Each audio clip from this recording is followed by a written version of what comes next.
As the Great War dragged on, the fragile flying machines of 1914 began to change.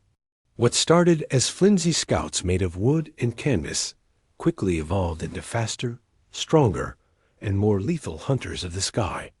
Engineers added armor, mounted twin machine guns, and pushed these aircraft to climb higher and dive faster than anyone thought possible. Soon, the race was on. Britain fielded the legendary Sopwiths. Germany unleashed the deadly Fokkers, and every nation scrambled to claim air superiority.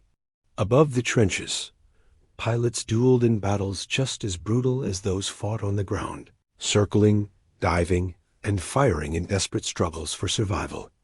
These early aviators, called the Sky Warriors, were more than soldiers. They were pioneers who defined the future of combat. Their aircraft barely reached 100 miles per hour, yet they proved that the battlefield of tomorrow was not on the earth below, but in the skies above. From these fragile wooden frames and cloth wings rose a revolution in warfare, the birth of the fighter, era that would shape the entire 20th century and beyond. In the spring of 1915, a new German Fokker swept onto the Western Front and into the history books. Its arrival signaled the end of an era. The Fokker 7 had changed the rules of the sky. Since the war began, the Western powers had taken to the skies with flimsy scouts, light planes that outran their engines and sported more canvas than armor. In fact, the British and German pilots had enjoyed a period of unchallenged supremacy. As a result, the fighting had degenerated into a series of child's games. British pilots buzzed back and forth across no man's land, dropping clumsy bombs that rarely found their targets. The Germans retaliated by sending up observation balloons that the British quickly identified and then strafed with their machine guns. Both sides claimed victory, but neither could break the stalemate. That all changed with the Fokker 7. This sleek new monoplane boasted an unbeatable weapon, a forward-firing machine gun synchronized to fire through the nose of the aircraft. Now when the Fokkers attacked, the pilots could literally shoot first and ask questions later. At the controls of one of these planes, a German ace named von Richthofen would go on to shoot down 80 Allied aircraft in 2 years. But he and his Fokker 7 would soon face stiff competition.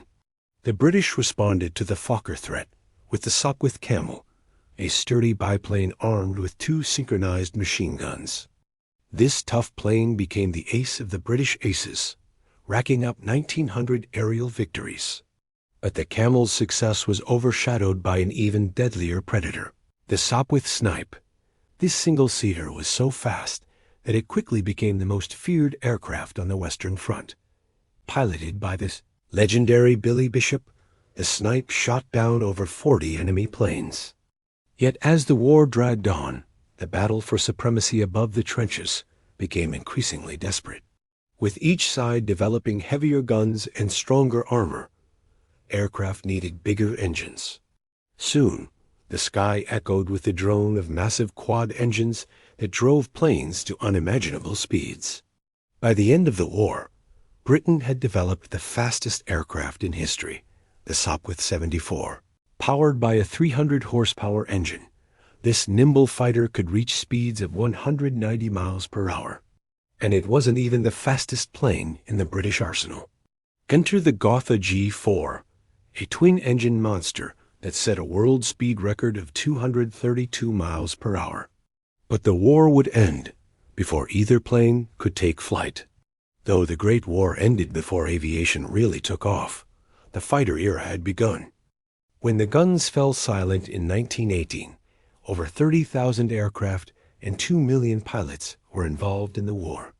Though many were obsolete, discarded, or destroyed, the seeds of modern aviation had been sown. The race to build faster, stronger planes would never end.